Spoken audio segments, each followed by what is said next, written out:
ਇੱਕ ਓੰਕਾਰ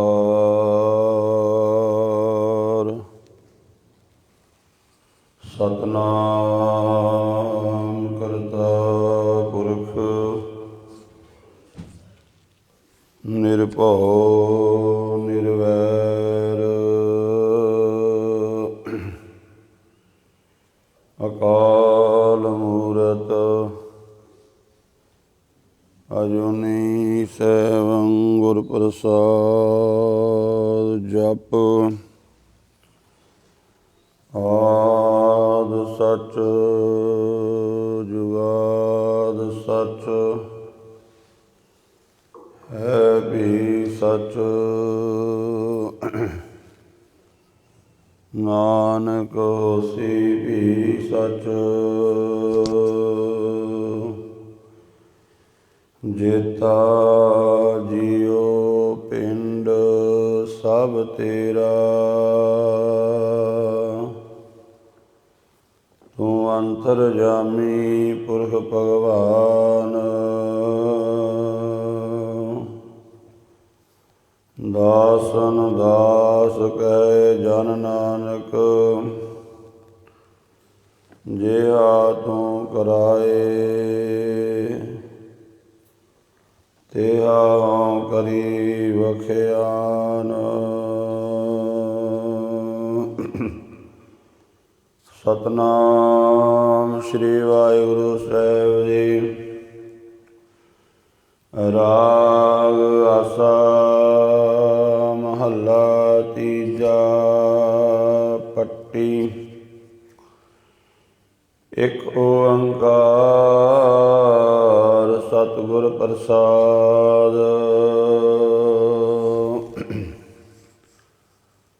ਆਇਓ ਅੰਗੈ ਸਭ ਜਗ ਆਇਆ, ਕਾਖੈ ਕੰਗੈ ਕਾਲ ਭਇਆ। ਰੀਰੀ ਲੱਲੀ ਪਾਪ ਕਮਾਣੇ, ਪੜ੍ਹ ਅਵਗਣ ਗੁਣ ਵੀਸਰਿਆ। ਮਨ ਐਸਾ ਲੇਖਾ ਤੂੰ ਕੀ ਪੜ੍ਹਿਆ, ਲੇਖਾ ਦੇਣਾ ਤੇਰੇ ਸਿਰ ਰਹਿਆ।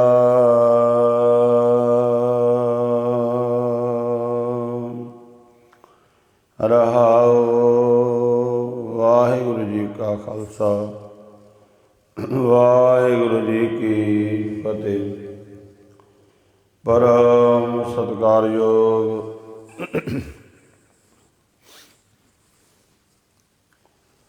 ਦੀਨ ਦੁਨੀ ਦੇ ਮਾਲਕ ਸ਼ਬਦ ਗੁਰੂ ਧੰਨ ਧੰਨ ਸ਼੍ਰੀ ਗੁਰੂ ਗ੍ਰੰਥ ਸਾਹਿਬ ਜੀ ਮਹਾਰਾਜ ਸੱਚੇ ਪਾਤਸ਼ਾਹ ਕਿਰਪਾ ਬਖਸ਼ਿਸ਼ ਕੀਤੀ ਹੈ। ਸਤ ਸੰਗਤ ਦਾ ਅਮੋਲਕ ਸਮਾਂ ਬਖਸ਼ਿਸ਼ ਕੀਤਾ ਹੈ। ਇਸ ਪਾਵਨ ਸਥਾਨ 'ਤੇ ਗੁਰਬਾਣੀ ਦੀ ਜੋ ਲੜੀਵਾਰ ਕਥਾ ਚੱਲ ਰਹੀ ਹੈ, ਇਸ ਦੇ ਤਹਿਤ ਸ਼੍ਰੀ ਗੁਰੂ ਅਮਰਦਾਸ ਮਹਾਰਾਜ ਜੀ ਦੀ ਪਾਵਨ ਬਾਣੀ ਜੋ ਪੱਟੀ ਦੇ ਸਿਰਲੇਖ ਹੇਠਾਂ ਸਤਿਗੁਰੂ ਪਾਤਸ਼ਾਹ ਜੀ ਨੇ ਉਚਾਰਨ ਕੀਤੀ ਹੈ। ਪਾਵਨ ਬਾਣੀ ਸ਼੍ਰੀ ਗੁਰੂ ਗ੍ਰੰਥ ਸਾਹਿਬ ਮਹਾਰਾਜ ਜੀ ਦੇ ਪਾਵਨ ਅੰਗ 434 'ਤੇ ਆਰੰਭ ਹੁੰਦੀ ਹੈ ਔਰ 435 ਅੰਗ 'ਤੇ ਇਸ ਬਾਣੀ ਦੀ ਸੰਪੂਰਨਤਾ ਹੈ। ਇਸ ਪਾਵਨ ਬਾਣੀ ਦੀਆਂ 18 ਪੌੜੀਆਂ ਹਨ ਔਰ ਇੱਕ ਰਹਾਉ ਦਾ ਬੰਦ ਹੈ। ਧੰਨ ਗੁਰੂ ਅਮਰਦਾਸ ਮਹਾਰਾਜ ਸੱਚੇ ਪਾਤਸ਼ਾਹ ਜੀ ਆਸਾ ਰਾਗ ਦੇ ਵਿੱਚ ਪੱਟੀ ਦੇ ਸਿਰਲੇਖ ਹੇਠਾਂ ਬਾਣੀ ਉਚਾਰ ਕੇ ਉਪਦੇਸ਼ ਕਰ ਰਹੇ ਹਨ। ਜਿਵੇਂ ਪਿੱਛੇ ਆਪਾਂ ਸ੍ਰੀ ਗੁਰੂ ਨਾਨਕ ਦੇਵ ਮਹਾਰਾਜ ਜੀ ਦੀ ਪਾਵਨ ਬਾਣੀ ਪੱਟੀ ਲਿਖੀ ਦੇ ਸੱਲੇ ਹੇਠਾਂ ਜੋ ਮਹਾਰਾਜ ਜੀ ਨੇ ਉਚਾਰਨ ਕੀਤੀ, ਜਿਸ ਪਾਵਨ ਬਾਣੀ ਦੀ ਵਿਚਾਰ ਨਾਲ ਸਾਂਝ ਪਾਈ ਜੋ ਕੱਲ੍ਹ ਸਮਾਪਤ ਹੋਈ ਹੈ। ਸਤਿਗੁਰੂ ਪਾਤਸ਼ਾਹ ਜੀ ਜੋ ਸੰਸਾਰ ਦੇ ਵਿੱਚ ਲੋਕ ਕਿਸੇ ਵੀ ਤਰ੍ਹਾਂ ਦੀ ਵਿੱਦਿਆ ਪੜ੍ਹ ਰਹੇ ਹਨ, ਭਾਵੇਂ ਉਹ ਸੰਸਾਰਿਕ ਵਿੱਦਿਆ ਹੈ ਅਤੇ ਭਾਵੇਂ ਉਹ ਧਾਰਮਿਕ ਗ੍ਰੰਥ ਹਨ, ਧਾਰਮਿਕ ਵਿੱਦਿਆ ਹੈ।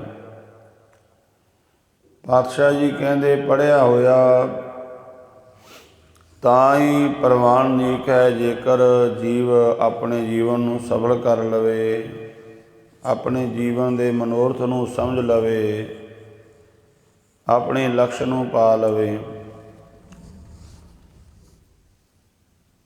ਜੇਕਰ ਵਿੱਦਿਆ ਨੂੰ ਪ੍ਰਾਪਤ ਕਰਕੇ, ਜੇਕਰ ਅੱਖਰਾਂ ਦੇ ਗਿਆਨ ਨੂੰ ਪ੍ਰਾਪਤ ਕਰਕੇ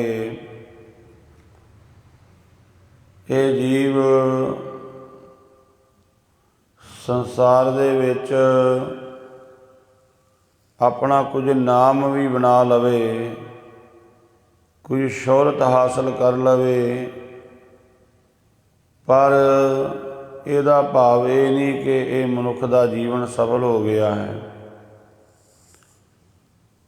ਵਿੱਦਿਆ ਭਾਵੇਂ ਸੰਸਾਰਕ ਤੌਰ 'ਤੇ ਪੜ੍ਹੀ, ਭਾਵੇਂ ਧਾਰਮਿਕ ਵਿੱਦਿਆ ਪੜ੍ਹੀ, ਦੁਨੀਆ 'ਤੇ ਕੁਝ ਨਾਮ ਬਣਾ ਲਿਆ, ਕੁਝ ਸ਼ੋਹਰਤ ਮਿਲ ਗਈ, ਧਨ ਮਿਲ ਗਿਆ, ਪਦਾਰਥ ਮਿਲ ਗਿਆ, ਪਰ ਇਹ ਜ਼ਰੂਰੀ ਨਹੀਂ ਕਿ ਇਹ ਬੰਦੇ ਦਾ ਜੀਵਨ ਸਫਲ ਹੀ ਹੋ ਗਿਆ ਹੋਵੇਗਾ। ਇਸ ਕਰਕੇ ਗੁਰੂ ਪਾਤਸ਼ਾਹ ਜੀ ਇੱਥੇ ਦੋਵੇਂ ਤਰ੍ਹਾਂ ਦੇ ਲੋਕਾਂ ਨੂੰ ਉਪਦੇਸ਼ ਕਰਦੇ ਨੇ, ਭਾਵੇਂ ਉਹ ਧਾਰਮਿਕ ਵਿੱਦਿਆ ਪੜ੍ਹਨ ਵਾਲੇ ਨੇ ਅਤੇ ਭਾਵੇਂ ਸੰਸਾਰਕ ਵਿੱਦਿਆ ਪੜ੍ਹਨ ਵਾਲੇ ਨੇ।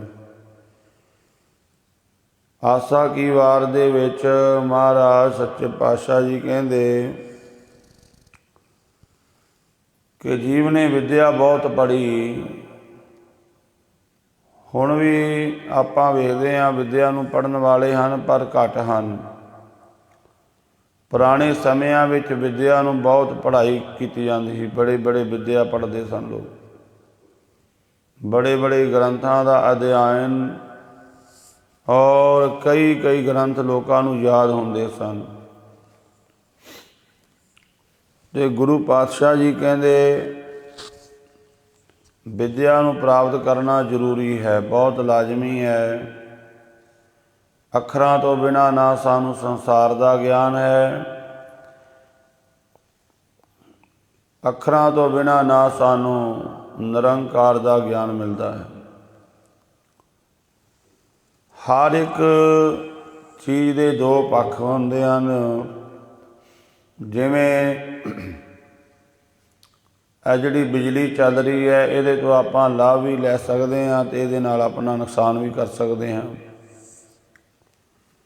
ਜੇਕਰ ਇਸ ਬਿਜਲੀ ਨੂੰ ਵਰਤਣ ਦੀ ਤਕਨੀਕ ਸਿੱਖ ਲਈ ਜਾਵੇ ਤਾਂ ਇਸ ਤੋਂ ਲਾਭ ਹੈ, ਬਹੁਤ ਭਾਰੀ ਲਾਭ ਹੈ। ਇੰਨਾ ਲਾਭ ਹੈ ਵੀ ਦੱਸਿਆ ਨਹੀਂ ਜਾ ਸਕਦਾ। ਕਿੰਨੀਆਂ ਵੱਡੀਆਂ ਵੱਡੀਆਂ ਮਸ਼ੀਨਾਂ ਬਿਜਲੀ ਨਾਲ ਚੱਲਦੀਆਂ ਨੇ, ਚਲਾਉਣ ਵਾਲਾ ਇੱਕ ਬੰਦਾ ਬੈਠਾ ਹੈ, ਉਹਨੇ ਵਿਧੀ ਤਕਨੀਕ ਸਿੱਖੀ ਹੈ ਅਤੇ ਕਿੰਨਾ ਕੰਮ ਬਿਜਲੀ ਤੋਂ ਲਿਆ ਜਾ ਰਿਹਾ। ਇੱਕੋ ਬੰਦਾ ਬੈਠਾ ਮਸ਼ੀਨ ਚਲਾ ਰਿਹਾ ਬਿਜਲੀ ਨਾਲ ਅਤੇ ਸੈਂਕੜਿਆਂ ਬੰਦਿਆਂ ਦੇ ਕੰਮ ਨੂੰ ਇਕੱਲਾ ਹੀ ਕਰੀ ਜਾ ਰਿਹਾ ਹੈ ਔਰ ਥੱਕਦਾ ਵੀ ਨਹੀਂ।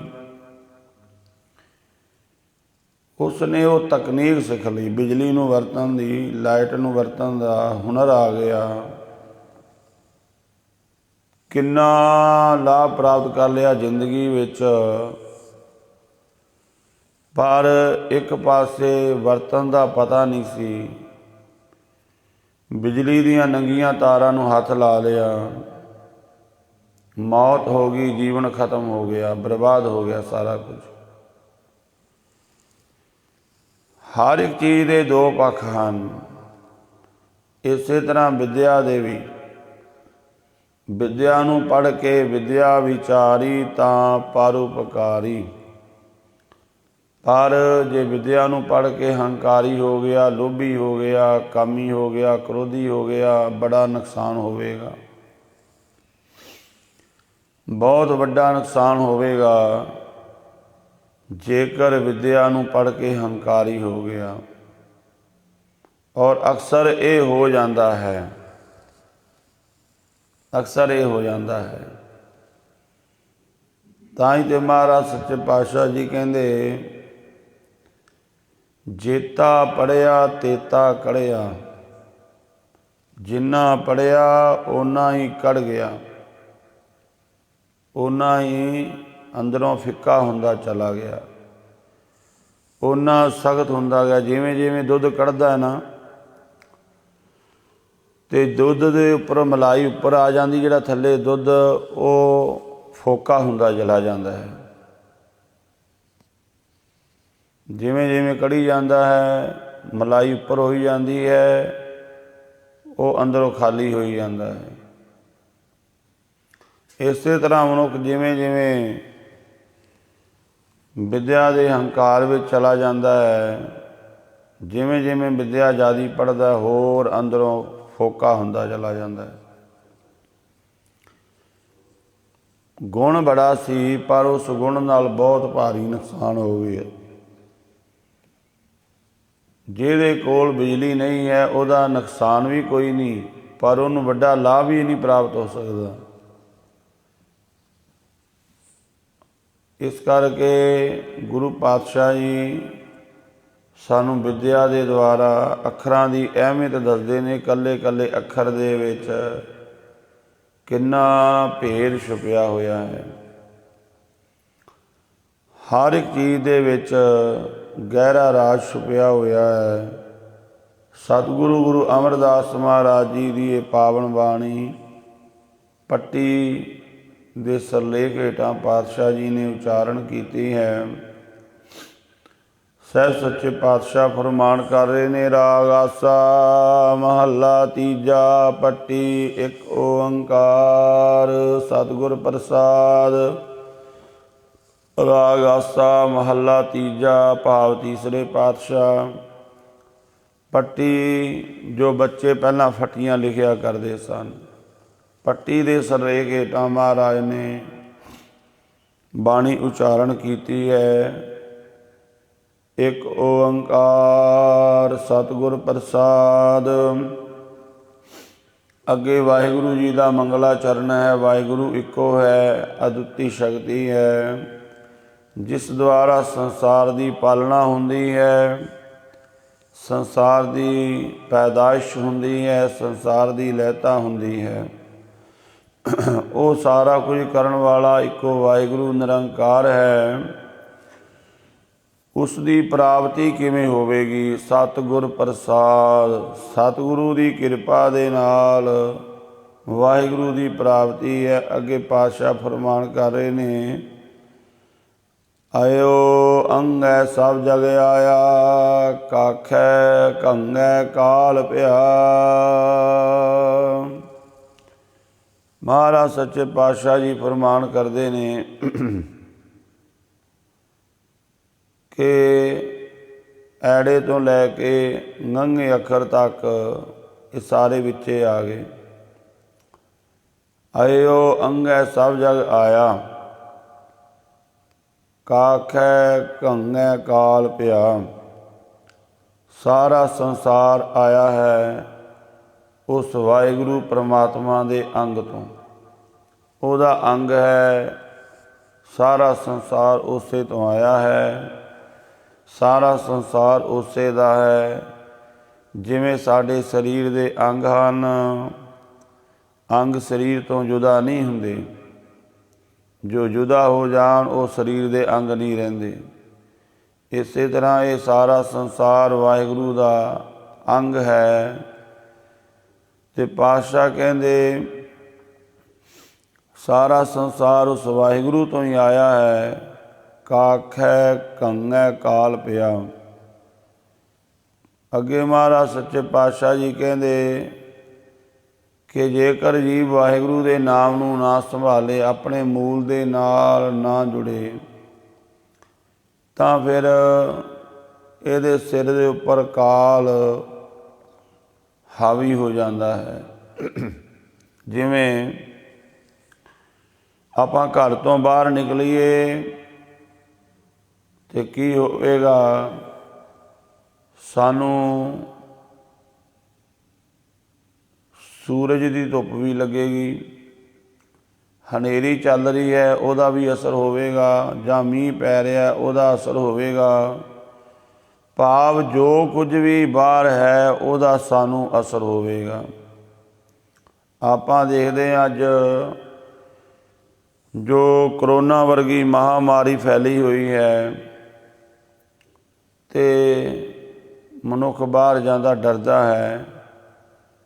ਜੇ ਜਾਂਦਾ ਹੈ ਤਾਂ ਆਪਣੇ ਮੂੰਹ 'ਤੇ ਮਾਸਕ ਪਾ ਕੇ ਇਤਿਆਦਕ ਜਿਹੜੀ ਇਤਿਆਦ ਹੈ ਉਹ ਵਰਤ ਕੇ ਜਾਂਦਾ ਹੈ। ਹੁਣ ਉਹ ਦਿਖਾਈ ਨਹੀਂ ਦੇ ਰਹੀ, ਪਰ ਮਨੁੱਖ ਨੂੰ ਹੁਣ ਪਤਾ ਵੀ ਇਹਦੇ ਤੋਂ ਖਤਰਾ ਹੈ ਕਿ ਬਾਹਰ ਉਹ ਬਿਮਾਰੀ ਹੈ, ਘਰ ਦੇ ਵਿੱਚ ਆਪਣੇ ਬੈਠਣਾ ਹੀ ਭਲਾ ਹੈ। ਗੁਰੂ ਪਾਤਸ਼ਾਹ ਜੀ ਕਹਿੰਦੇ ਇਸੇ ਤਰ੍ਹਾਂ ਕਿ ਜਿਹੜਾ ਕਾਲ ਹੈ ਨਾ, ਕਾਲ ਉਹ ਸਾਰੇ ਪਾਸੇ ਹੈ, ਪਰ ਉਸ ਕਾਲ ਤੋਂ ਬਚਿਆ ਕਿਵੇਂ ਜਾ ਸਕਦਾ ਹੈ? ਜਿਹੜਾ ਵਾਹਿਗੁਰੂ ਦੇ ਨਾਮ ਨਾਲ ਜੁੜ ਜਾਂਦਾ। ਜਿਵੇਂ ਜਿਹੜਾ ਬੰਦਾ ਆਪਣੇ ਘਰ ਬੈਠਾ ਉਹਨੂੰ ਖਤਰਾ ਨਹੀਂ ਹੈ, ਪਰ ਜਿਹੜਾ ਬਾਹਰ ਤੁਰਿਆ ਫਿਰੇਗਾ ਆਮ ਪਬਲਿਕ ਦੇ ਵਿੱਚ ਉਹਨੂੰ ਖਤਰਾ ਹੈ ਬਿਮਾਰੀ ਦਾ। ਇਸੇ ਤਰ੍ਹਾਂ ਮਹਾਰਾਜ ਸੱਚੇ ਪਾਤਸ਼ਾਹ ਕਹਿੰਦੇ ਜਿਹੜਾ ਤਾਂ ਰੱਬ ਦੇ ਨਾਮ ਨਾਲ ਜੁੜ ਕੇ ਰਹੇਗਾ ਉਹ ਤਾਂ ਕਾਲ ਤੋਂ ਬਚਿਆ ਰਹੇਗਾ। ਜਿਵੇਂ ਜਦੋਂ ਜੰਗ ਹੁੰਦਾ ਨਾ, ਜੰਗ ਅਤੇ ਸਾਹਮਣੇ ਤੋਂ ਜਿਹੜੀ ਫੌਜ ਚੜ੍ਹ ਕੇ ਆਉਂਦੀ ਹੈ ਉਹ ਗੋਲੀਆਂ ਚਲਾ ਰਹੀ ਹੁੰਦੀ ਹੈ। ਜਿਹੜੇ ਫੌਜੀ ਅੱਗੇ ਮੁਕਾਬਲਾ ਕਰਨ ਵਾਲੇ ਨੇ ਉਹ ਅੱਗੇ ਉਹਨਾਂ ਨੇ ਆਪਣਾ ਓਟ ਲਿਆ ਹੁੰਦਾ ਕੋਈ ਨਾ ਕੋਈ, ਜਾਂ ਧਰਤੀ ਵਿੱਚ ਟੋਆ ਕੱਢ ਕੇ ਬੈਠੇ ਨੇ, ਜਾਂ ਅੱਗੇ ਕੋਈ ਮਿੱਟੀ ਦਾ ਬੰਨ ਲਾਇਆ ਹੈ, ਥੈਲੇ ਭਰ ਕੇ ਰੱਖੇ ਨੇ, ਕਿਸੇ ਵੀ ਤਰ੍ਹਾਂ ਦੀ ਓਟ ਲਈ ਹੋਈ ਹੈ। ਜੇਕਰ ਓਟ ਤੋਂ ਬਾਹਰ ਮਾੜਾ ਜਿਹਾ ਵੀ ਸਿਰ ਚੱਕਿਆ, ਉੱਪਰੋਂ ਆ ਰਹੀਆਂ ਗੋਲੀਆਂ ਸਿਰ ਦੇ ਆਰ ਪਾਰ ਹੋ ਜਾਣਗੀਆਂ। ਗੋਲੀਆਂ ਦੀ ਬੌਛਾਰ ਚੱਲ ਰਹੀ ਹੈ, ਮਾੜਾ ਜਿਹਾ ਵੀ ਓਟ ਤੋਂ ਬਾਹਰ ਆਇਆ ਤੇ ਖਤਮ। ਇਸੇ ਤਰ੍ਹਾਂ ਗੁਰਮੁਖੋ ਵਿਕਾਰਾਂ ਦੇ ਵਾਰ ਹਰ ਸਮੇਂ ਹੋ ਰਹੇ ਨੇ, ਕਾਲ ਦਾ, ਮੌਤ ਦਾ ਹਰ ਸਮੇਂ ਵਾਰ ਹੋ ਰਿਹਾ ਹੈ। ਜਿਹੜਾ ਜੀਵ ਵਾਹਿਗੁਰੂ ਦੇ ਨਾਮ ਦੀ ਓਟ ਤੋਂ ਬਾਹਰ ਹੋ ਜਾਂਦਾ ਹੈ ਉਸ ਨੂੰ ਵਿਕਾਰ ਦਬਾ ਲੈਂਦੇ ਨੇ, ਵਿਕਾਰ ਉਸ ਨੂੰ ਖਤਮ ਕਰ ਦਿੰਦੇ ਨੇ। ਤਾਂ ਤੇ ਮਹਾਰਾਜ ਗੁਰੂ ਤੇਗ ਬਹਾਦਰ ਜੀ ਕਹਿੰਦੇ ਨੇ, ਰੇ ਮਨ ਓਟ ਲਿਓ ਹਰ ਨਾਮਾ, ਜਾਂ ਕਹਿ ਸਿਮਰਨ ਦੁਰਮਤ ਨਾਸੈ, ਪਾਵੇ ਪਦ ਨਿਰਵਾਨਾ। ਪਾਤਸ਼ਾਹ ਫਰਮਾਨ ਕਰ ਰਹੇ ਨੇ, ਸਾਰੇ ਸੰਸਾਰ ਦੇ ਉੱਪਰ ਕਾਲ ਮੰਡਰਾ ਰਿਹਾ ਹੈ, ਜੋ ਨਾਮ ਤੋਂ ਵਿਹੂਣਾ ਜੀਵ ਹੈ। ਰੀਰੀ ਲੱਲੀ ਪਾਪ ਕਮਾਣੇ, ਪੜ ਅਵਗੁਣ ਗੁਣ ਵਿਸਰਿਆ। ਰੀਰੀ ਲੱਲੀ ਹਿੰਦੀ ਦੀਆਂ ਜਿਹੜੀਆਂ ਮਾਤਰਾ ਹੁੰਦੀਆਂ ਨੇ, ਇਹਦਾ ਭਾਵ ਕੀ ਹੈ? ਇੱਥੇ ਮਹਾਰਾਜ ਕਹਿੰਦੇ ਨਿੰਦਾ ਆਦਿਕ ਕਰਕੇ ਇਹ ਜੀਵ ਪਾਪ ਕਰਦਾ ਹੈ ਬੜੇ, ਅਤੇ ਪਾਪ ਕਰਕੇ ਜਿਹੜਾ ਇਹ ਜੀਵ ਪੜ੍ਹਾਈ ਤਾਂ ਇਹਨੇ ਕੀਤੀ, ਪਰ ਕੀ ਪੜ੍ਹਾਈ ਕੀਤੀ ਹੈ? ਔਗੁਣਾਂ ਨੂੰ ਪੜ੍ਹੀ ਗਿਆ। ਲੋਕ ਲਿਟਰੇਚਰ ਪੜ੍ਹਦੇ ਨੇ ਨਾ, ਮਾੜਾ ਹੀ ਪੜ੍ਹੀ ਜਾਂਦੇ ਨੇ। ਤੁਸੀਂ ਵੇਖੋ ਕਈ ਬੰਦੇ ਸਵੇਰੇ ਉੱਠਦੇ ਆ ਆਪਣੇ ਘਰਾਂ ਵਿੱਚ ਅਖਬਾਰ ਤਾਂ ਪੜ੍ਹ ਲੈਣਗੇ, ਪਰ ਸ੍ਰੀ ਜਪਜੀ ਸਾਹਿਬ ਦਾ ਪਾਠ ਨਹੀਂ ਗੁਟਕੇ ਤੋਂ ਕਰਨਗੇ। ਅਖਬਾਰ ਪੜ੍ਹਨ ਦਾ ਸਮਾਂ ਹੈ, ਰਸਾਲੇ ਪੜ੍ਹਨ ਦਾ ਸਮਾਂ ਹੈ, ਹੋਰ ਨਾਟਕ ਚੇਟਕ ਪੜ੍ਹਨ ਦਾ ਸਮਾਂ ਹੈ, ਇਤਿਹਾਸ ਪੜ੍ਹਨ ਦਾ ਸਮਾਂ ਨਹੀਂ ਸਾਡੇ ਕੋਲ, ਬਾਣੀ ਪੜ੍ਹਨ ਦਾ ਸਮਾਂ ਨਹੀਂ ਹੈ। ਪੜ੍ਹ ਅਵਗਣ ਗੁਣ ਵਿਸਰਿਆ। ਕੁਦਰਤੀ ਗੱਲ ਹੈ, ਜਦੋਂ ਆਪਾਂ ਕਿਸੇ ਪਾਸੇ ਜਾ ਰਹੇ ਹਾਂ ਨਾ, ਇੱਕ ਪਾਸੇ ਨੂੰ ਛੱਡ ਰਹੇ ਹਾਂ, ਦੂਜੇ ਪਾਸੇ ਵੱਲ ਜਾ ਰਹੇ ਹਾਂ। ਕੁਦਰਤੀ ਗੱਲ ਹੈ। ਜਿਵੇਂ ਆਪਾਂ ਆਪਣੇ ਇਸ ਸ਼ਹਿਰ ਤੋਂ ਆਪਾਂ ਬਾਹਰ ਨੂੰ ਨਿਕਲੀਏ, ਕਿਸੇ ਪਾਸੇ ਆਪਾਂ ਜਾ ਰਹੇ ਹਾਂ, ਇਸ ਸ਼ਹਿਰ ਤੋਂ ਦੂਰ ਹੋ ਰਹੇ ਹਾਂ। ਜਿਵੇਂ ਜਿਵੇਂ ਤੁਰਦੇ ਜਾਵਾਂਗੇ ਇਹਦੇ ਤੋਂ ਦੂਰ ਹੋ ਜਾਵਾਂਗੇ, ਦੂਜੇ ਦੇ ਨੇੜੇ ਹੋ ਜਾਵਾਂਗੇ। ਜਿਵੇਂ ਜਿਵੇਂ ਮਨੁੱਖ ਔਗਣਾਂ ਵਾਲੇ ਪਾਸੇ ਤੁਰਦਾ ਹੈ, ਗੁਣਾਂ ਤੋਂ ਦੂਰ ਹੋਣ ਲੱਗ ਜਾਂਦਾ ਹੈ, ਚੰਗੇ ਕੰਮਾਂ ਤੋਂ ਦੂਰ ਹੋਣ ਲੱਗ ਜਾਂਦਾ ਜਿਵੇਂ ਜਿਵੇਂ ਤੁਰਦਾ ਹੈ। ਕੁਦਰਤੀ ਗੱਲ ਹੈ, ਨੇਮ ਬਣਿਆ ਹੋਇਆ ਸ੍ਰਿਸ਼ਟੀ ਦਾ। ਇੱਕ ਥਾਂ ਤੋਂ ਦੂਜੇ ਪਾਸੇ ਨੂੰ ਤੁਰੋਗੇ, ਇੱਕ ਨੂੰ ਛੱਡ ਰਹੇ ਹੋ, ਦੂਜੇ ਵੱਲ ਜਾ ਰਹੇ ਹੋ। ਇਸੇ ਤਰ੍ਹਾਂ ਮਹਾਰਾਜ ਸੱਚੇ ਪਾਤਸ਼ਾਹ ਕਹਿੰਦੇ, ਜੀਵ ਜਦੋਂ ਔਗਣਾਂ ਨੂੰ ਹੀ ਪੜ੍ਹੀ ਗਿਆ, ਮਾੜੀਆਂ ਚੀਜ਼ਾਂ ਨੂੰ ਪੜ੍ਹੀ ਗਿਆ, ਗੁਣ ਵਿਸਰ ਗਏ, ਇਹਨੂੰ ਚੰਗੀਆਂ ਚੀਜ਼ਾਂ ਭੁੱਲ ਹੀ ਗਈਆਂ, ਬਿਲਕੁਲ ਇਹਦੀ ਯਾਦ ਵਿੱਚ ਹੀ ਨਹੀਂ ਰਹੀਆਂ। ਕਈ ਵਾਰ ਆਪਾਂ ਵੇਖਦੇ ਹਾਂ ਕੋਈ ਬੰਦਾ ਬਹੁਤ ਪਾਪਾਂ ਵਿੱਚ ਪ੍ਰਵਿਰਤ ਹੋਵੇ, ਆਪਾਂ ਕਹਿੰਦੇ ਹਾਂ ਕਿਵੇਂ ਜਿਹਾ ਬੰਦਾ, ਨਾਮ ਹੀ ਨਹੀਂ ਜਪਦਾ। ਨਾਮ ਉਹਨੇ ਕੀ ਜਪਣਾ, ਕਿਉਂਕਿ ਉਹ ਪਾਪ ਹੀ ਇੰਨੇ ਕੁ ਪੜ੍ਹੇ, ਪਾਪਾਂ ਦੀ ਪੜ੍ਹਾਈ ਇੰਨੀ ਕੁ ਕੀਤੀ ਕਿ ਉਹਨੂੰ ਹੁਣ ਇਹ ਚੀਜ਼ ਵਿਸਰ ਹੀ ਗਈ ਹੈ। ਨਾਮ ਜਪਣਾ, ਬਾਣੀ ਪੜ੍ਹਨੀ, ਸੇਵਾ ਕਰਨੀ, ਇਹਦੇ ਨੇੜੇ ਨਹੀਂ ਆ ਸਕਦਾ ਉਹ। ਜਿਵੇਂ ਆਪਣੇ ਇਸ ਸ਼ਹਿਰ ਵਿੱਚ ਜਿਹੜੀਆਂ ਵਸਤੂਆਂ ਮਿਲਦੀਆਂ ਨੇ, ਆਪਾਂ ਦੂਜੇ ਥਾਂ 'ਤੇ ਚਲੇ ਗਏ ਐਸੇ 'ਤੇ, ਉੱਥੇ ਉਹ ਚੀਜ਼ਾਂ ਨਹੀਂ ਮਿਲਦੀਆਂ। ਉਹ ਚੀਜ਼ਾਂ ਨੂੰ ਆਪਾਂ ਲੱਭਣਾ ਚਾਹੀਏ, ਉੱਥੋਂ ਨਹੀਂ ਮਿਲਣਗੀਆਂ। ਫਿਰ ਆਪਾਂ ਕੀ ਕਰਾਂਗੇ ਵੀ ਉਹ ਚੀਜ਼ਾਂ ਉੱਥੋਂ ਹੀ ਮਿਲਦੀਆਂ ਨੇ, ਫਿਰ ਆਪਾਂ ਨੂੰ ਉੱਥੇ ਹੀ ਆਉਣਾ ਪਵੇਗਾ। ਇਸੇ ਤਰ੍ਹਾਂ ਪਾਤਸ਼ਾਹ ਜੀ ਫਰਮਾਨ ਕਰਦੇ ਨੇ, ਜੀਵ ਔਗਣਾਂ ਨੂੰ ਪੜ੍ਹ ਪੜ੍ਹ ਕੇ ਪਾਪ ਇਕੱਠੇ ਕਰ ਲਏ ਨੇ। ਹੁਣ ਚੰਗੇ ਗੁਣ ਜੇ ਧਾਰਨ ਕਰਨੇ, ਨਾਮ ਜਪਣਾ, ਬਾਣੀ ਪੜ੍ਹਨੀ, ਵਾਪਸ ਆਉਣਾ ਪਵੇਗਾ। ਅਤੇ ਉਹਦੇ 'ਤੇ ਸਮਾਂ ਲੱਗਦਾ ਹੈ। ਇੱਕ ਸ਼ਹਿਰ ਤੋਂ ਦੂਰ ਚਲੇ ਗਏ, ਸਮਾਂ ਲੱਗਾ ਨਾ, ਅੱਧੇ ਘੰਟੇ ਵਿੱਚ ਕੋਈ ਆ ਨਹੀਂ ਸਕਦਾ। ਜਿੰਨਾ ਕੋਈ ਦੂਰ ਗਿਆ ਓਨਾ ਸਮਾਂ ਲੱਗਦਾ ਹੈ। ਇਸੇ ਤਰ੍ਹਾਂ ਚੰਗੇ ਪਾਸੇ ਮੁੜਨ ਵਾਸਤੇ ਵੀ ਸਮਾਂ ਲੱਗਦਾ ਹੈ, ਪਰ ਉਹ ਪੈਂਡਾ ਜਾਰੀ ਰਹੇ, ਜੀਵ ਨਾਮ ਜਪਦਾ ਰਹੇ, ਸੰਗਤ ਕਰਦਾ ਰਹੇ, ਤਾਂ ਫਿਰ ਇਹਦੇ ਵਿੱਚ ਉਹ ਦੈਵੀ ਗੁਣ ਵਾਪਸ ਆ ਜਾਂਦੇ ਨੇ। ਮਨ ਐਸਾ ਲੇਖਾ ਤੂੰ ਕੀ ਪੜ੍ਹਿਆ। ਪਾਤਸ਼ਾਹ ਕਹਿੰਦੇ, ਹੇ ਮਨਾ, ਇਹ ਤੂੰ ਕਿਸ ਤਰ੍ਹਾਂ ਦੇ ਲੇਖੇ ਪੜ੍ਹਦਾ ਰਿਹਾ ਹੈ। ਤੂੰ ਆਖਿਆ ਮੈਂ ਬਹੁਤ ਪੜ੍ਹ ਲਿਖ ਗਿਆ, ਬਹੁਤ ਗਿਆਨੀ ਬਣ ਗਿਆ। ਲੇਖਾ ਦੇਣਾ ਤੇਰੇ ਸਿਰ ਰਹਿਆ। ਤੂੰ ਆਪਣੇ ਲੇਖ ਤਾਂ ਮੁਕਾ ਨਹੀਂ ਸਕਿਆ, ਕਰਮਾਂ ਦਾ ਲੇਖਾ ਤੇ ਮੁਕਾ ਨਹੀਂ ਸਕਿਆ। ਤੇਰੀ ਪੜ੍ਹਾਈ ਕਿਹੜੇ ਕੰਮ ਦੀ ਹੈ। ਕੋਈ ਆਪਾਂ ਸਵਾਲ ਕਰੀਏ ਪੜ੍ਹੇ ਲਿਖੇ ਬੱਚੇ ਨੂੰ, ਉਹ ਸਵਾਲ ਹੱਲ ਨਾ ਕਰੇ ਅਤੇ ਆਪਾਂ ਕਹਿੰਦੇ ਤੂੰ ਪੜ੍ਹਿਆ ਨਹੀਂ, ਤੂੰ ਤਾਂ ਇੰਨੇ ਸਾਲ ਗਾਲ ਹੀ ਦਿੱਤੇ ਨੇ, ਤੂੰ ਕੀ ਪੜ੍ਹਿਆ ਦੱਸ। ਇੱਕ ਸਵਾਲ ਨਹੀਂ ਹੱਲ ਕਰ ਸਕਿਆ। ਕਹਿ ਦੇਣੇ ਨਾ, ਕੁਦਰਤੀ ਗੱਲ ਹੈ ਵੀ ਇੰਨਾ ਸਮਾਂ ਤੂੰ ਪੜ੍ਹਿਆ, ਇਹ ਤੈਨੂੰ ਇੱਕ ਸਵਾਲ ਪਾਇਆ ਛੋਟਾ ਜਿਹਾ ਅਤੇ ਤੂੰ ਇਹ ਨਹੀਂ ਕਰ ਸਕਿਆ। ਇਸੇ ਤਰ੍ਹਾਂ ਪਾਤਸ਼ਾਹ ਕਹਿੰਦੇ, ਪੜ੍ਹਾਈ ਕੀਤੀ ਹੋਈ ਦਾ ਕੀ ਫਾਇਦਾ ਜੇ ਤੂੰ ਆਪਣੇ ਜੀਵਨ ਦੇ ਸਵਾਲ ਨੂੰ ਹੱਲ ਨਹੀਂ ਕਰ ਸਕਿਆ, ਆਪਣੇ ਜੀਵਨ ਦੇ ਮਨੋਰਥ ਨੂੰ ਸਫਲ ਨਹੀਂ ਕਰ ਸਕਿਆ। ਤੇਰਾ ਪੜ੍ਹਿਆ ਹੋਇਆ ਕਿਹੜੇ ਕੰਮ ਹੈ ਦੱਸ। ਕਿਉਂਕਿ ਤੇਰਾ ਕਰਮਾਂ ਦਾ ਲੇਖਾ ਤਾਂ ਤੇਰੇ ਸਿਰ 'ਤੇ ਉਸੇ ਤਰ੍ਹਾਂ ਰਿਹਾ ਹੈ, ਤੂੰ ਨਿਬੇੜ ਨਹੀਂ ਸਕਿਆ। ਰਹਾਓ। ਵਿਸ਼ਰਾਮ ਦੇ ਕੇ ਮਹਾਰਾਜ ਕਹਿੰਦੇ ਨੇ, ਸਿੰਧ ਅੰਘਾਇਐ ਸਿਮਰੈ ਨਾਈ, ਨੰਨੈ ਨਾ ਤੁਧ ਨਾਮ ਲਿਆ। ਸਿੰਧ ਅੰਘਾਇਐ, ਇਹ ਅੱਖਰ ਦਾ ਉਚਾਰਨ ਗੁਰਬਾਣੀ ਦੇ ਵਿੱਚ ਵੇਖ ਲਵੋ।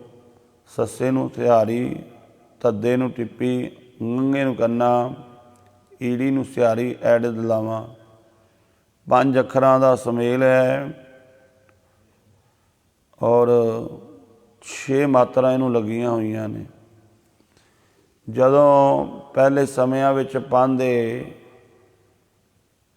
ਪੱਟੀ ਦੇ ਬੱਚੇ ਨੂੰ ਲਿਖਣਾ ਸਿਖਾਉਂਦੇ ਸੀ ਨਾ, ਅਤੇ ਪਹਿਲਾ ਅੱਖਰ ਇਹ ਲਿਖ ਦਿੰਦੇ ਸੀ ਜਾਂ ਲਿਖਦੇ ਸੀ ਓ ਨਮੰ ਸਿਦੰ।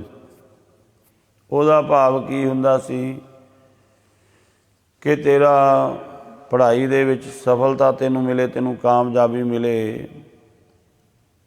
ਮੰਗਲਾਚਰਨ ਆਸ਼ੀਰਵਾਦ ਦੇ ਰੂਪ ਦੇ ਵਿੱਚ ਜਿਹੜਾ ਹੁੰਦਾ ਹੈ। ਪਾਤਸ਼ਾਹ ਜੀ ਕਹਿੰਦੇ ਜਿਸ ਵਾਹਿਗੁਰੂ ਨੇ ਤੇਰੇ ਜੀਵਨ ਨੂੰ ਸਫਲ ਕਰਨਾ ਸੀ, ਕਾਮਯਾਬ ਕਰਨਾ ਸੀ, ਉਹਦਾ ਨਾਮ ਨਹੀਂ ਜਪਿਆ।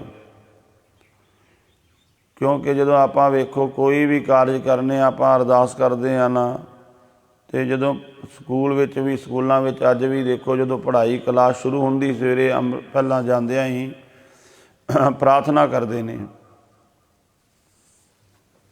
ਕਰਦੇ ਨੇ ਉਸ ਵਾਹਿਗੁਰੂ ਦੇ ਅੱਗੇ ਕਿ ਸਾਨੂੰ ਪੜ੍ਹਾਈ ਮਿਲੇ, ਕਾਮਯਾਬ ਹੋਈਏ। ਇਸੇ ਤਰ੍ਹਾਂ ਮਹਾਰਾਜ ਸੱਚੇ ਪਾਤਸ਼ਾਹ ਜੀ ਕਹਿੰਦੇ